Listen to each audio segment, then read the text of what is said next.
بہت زیادہ دیر اس کے پاس مت بیٹھو، وہ آدمی پریشان ہو سکتا ہے، کیونکہ بیمار کا مزاج مزمحل ہو گیا ہوتا ہے۔ آپ زیادہ دیر بیٹھیں گے اس کو پریشانی ہوگی، وہ اتنی دیر توجہ مرکوز نہیں رکھ سکتا ملاقاتی کی طرف، اس کو دیر تک توجہ آپ کی طرف مرکوز رکھنا پڑے گی، وہ لیٹ نہیں سکتا بعض اوقات ملاقاتی کی موجودگی میں۔ کوئی ملاقاتی ایسے بھی ہوتے ہیں اس کو بیٹھنا پڑے گا، اس سے اس کو تھکاوٹ ہوگی۔ بعض اوقات کچھ لوگ ایسے ہوتے ہیں جن کے سامنے آدمی پاؤں پھیلا کر نہیں لیٹ سکتا بے تکلفی کے ساتھ، اس سے بھی مریض کو تکلیف ہوگی۔ تو یہ کہا کہ جب عیادت کے لیے جاتے ہو تو مختصر وقت اس کے پاس بیٹھا کرو۔ پھر دیکھیے کیسی دقیق بات، کیسی باریک چیز سکھا رہے ہیں۔ مجلس میں یہ فرمایا کہ من اکل سومن او بسلن فلیعتزلن، کچا پیاز اور لہسن جو پکایا نہ گیا ہو اور اس میں سے بو آ رہی ہو، وہ کھا کر مجلس میں مت آؤ، کیونکہ تمہارے منہ سے بھی وہ بو آئے گی اور جو اہل مجلس ہیں ان کے مزاج پہ برا اثر پڑے گا، ان کو پریشانی ہوگی۔ ناظرین، یہ ہیں وہ آداب معاشرت جو اسلام نے ہمیں سکھائے ہیں۔ ان کے ساتھ ساتھ ناظرین میں مختصراً کچھ باتیں کھانے کے آداب پر، کیونکہ جیسا میں نے عرض کیا کہ وہ باتیں کروں گا کہ جن سے صبح و شام ہمیں واسطہ پڑتا ہے۔ حضور علیہ الصلوۃ والسلام نے فرمایا کہ کسی آدمی کے لیے یہ جائز نہیں ہے کہ وہ دو کھجوریں اکٹھی اٹھائے اور کھا لے جب تک اپنے ساتھیوں سے اجازت نہیں لیتا ہے۔ یعنی یہ بات کہ اگر کھانے کی میز یا کھانے کا دسترخوان لگے تو یہ بات اسلامی آداب معاشرت کے خلاف ہے کہ آدمی سالن کا ڈونگا اٹھائے اور اس کو اپنی پلیٹ میں انڈیل لے۔ بہت سے لوگوں کو دیکھا ہے، اور بہت سے ایسے لوگوں کو کہ جن کو دین کا فہم حاصل ہوتا ہے لیکن وہ عبادت کو تو دین سمجھتے ہیں اور نماز اور روزے کو تو دین سمجھتے ہیں، لیکن آداب معاشرت کو دین میں سمجھنا یہ فہم انہیں حاصل نہیں ہوتا۔ کل مما یلیک، جو تمہارے سامنے ہے وہاں سے کھایا کرو، یعنی دسترخوان پہ ایک دم دوسروں کے سامنے پہنچ جانا اور وہاں سے کھانے کی چیزیں اٹھا کر اپنی طرف لے کے آنا، یہ آپ کے مزاج پر حرص کے غلبے کی علامت ہے، اس سے منع کیا۔ بعض اوقات لوگ یہ سمجھتے ہیں کہ پارسائی یہ ہے کہ 2 لقمے کھائے اور الگ ہو گئے، کہ بڑا متقی آدمی ہے، زیادہ نہیں کھاتا 2 لقمے۔ حضور اقدس علیہ الصلوۃ والسلام نے اس سے منع فرمایا، اور منع کیوں فرمایا؟ کیسی باریکی ہے دیکھیے، اور داد دیجیے۔ آپ نے فرمایا کہ ان ذالک یخجل جلیسہ، کہ اگر آدمی 2 لقمے کھا کر پیچھے ہو جائے گا تو جو دوسرے لوگ بیٹھے ہوئے ہیں ان کو ابھی بھوک چاہے باقی ہو وہ بھی کھانا چھوڑ دیں گے، اور ان کو شرم آئے گی کہ شاید وہ بسیار خوری کے مرتکب ہو رہے ہیں۔ ان ذالک یخجل جلیسہ، اس سے خجالت ہوگی آپ کے ساتھ بیٹھے ہوئے آدمی کو۔ دیکھیے کیسی بات سکھا رہے ہیں، اور یہاں سے فقہا نے یہ بات سمجھی ہے اور یہ کہا ہے کہ آدمی پیٹ بھر جانے کے بعد جو لقمے کھاتا ہے اور اپنے ساتھ ہم نشینوں کی پاس خاطر کے لیے کھاتا ہے، اس کو ان لقموں پہ ثواب ملتا ہے۔ تو وہ چیزیں کہ جن سے خجالت ہوتی ہو، ان سے آپ کے ساتھیوں کو، آپ کے دوستوں کو، آپ کے ہم نشینوں کو ان سے منع کیا۔ یہ جو آداب معاشرت ہیں، مقصد ان کا یہ ہے کہ راحت پہنچے، سلام کرنا، مصافحہ کرنا، معانقہ کرنا۔ اور اگر راحت نہ پہنچ رہی ہو تو پھر ان آداب معاشرت، دیکھیے ایک اصول میں آپ کی خدمت میں عرض کرتا ہوں، علت ساقط ہو جائے تو معلول بھی ساقط ہو جاتا ہے۔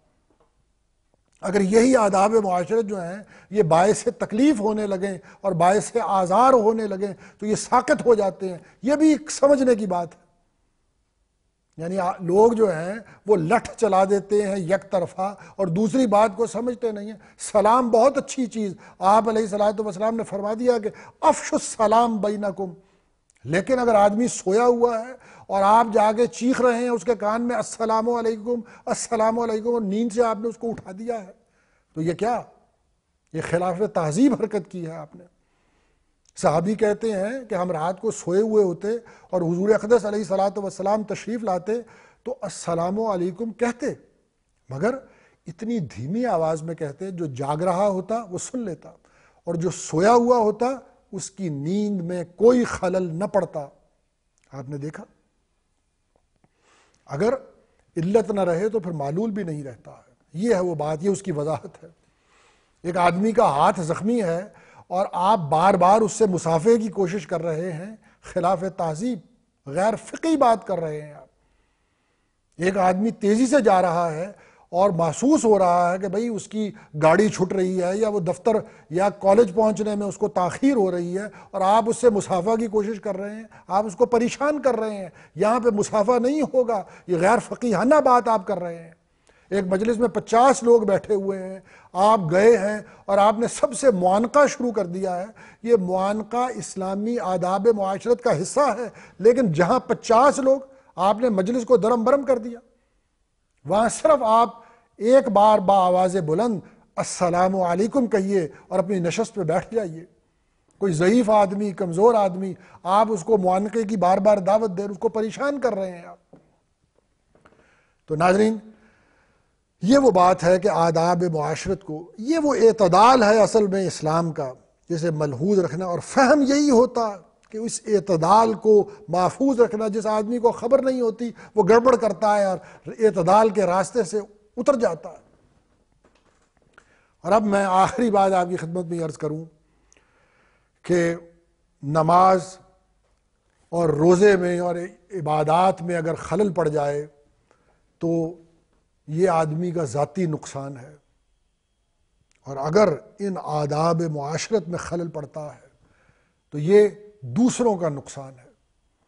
اور اسلام میں دوسروں کو نقصان پہنچانا سنگین تر جرم ہے خود کو نقصان پہنچانے سے۔ ناظرین، آیت قرآن مجید کی یوں ہے، عباد الرحمن یمشون علی الارض ہونا واذا خطبهم الجاہلون قالوا سلاما والذین یبیتون لربهم سجدا وقیاما۔ رحمان کے بندے وہ ہیں جو زمین پر تواضع کے ساتھ چلتے ہیں، اور جب جاہل لوگ ان سے بات کرتے ہیں تو وہ جواب میں صلح اور آشتی کی بات کرتے ہیں، اور وہ لوگ ہیں جن کی راتیں سجدے کی حالت میں اور قیام کے عالم میں بسر ہوتی ہیں۔ میں نقطہ کیا واضح کرنے کی کوشش کر رہا ہوں کہ اللہ تعالیٰ نے اپنے بندوں کے حسن معاشرت کا ذکر ان کی شب زندہ داری اور تہجد گزاری سے مقدم کیا ہے۔ ناظرین، کوئی بات تو ہے کہ تہجد سے پہلے ان کے حسن معاشرت کا ذکر ہو رہا ہے، اور یہ وہی بات ہے جو میں نے ابھی آپ کی خدمت میں عرض کی ہے کہ دوسرے کو نقصان پہنچانا وہ سنگین تر جرم ہے۔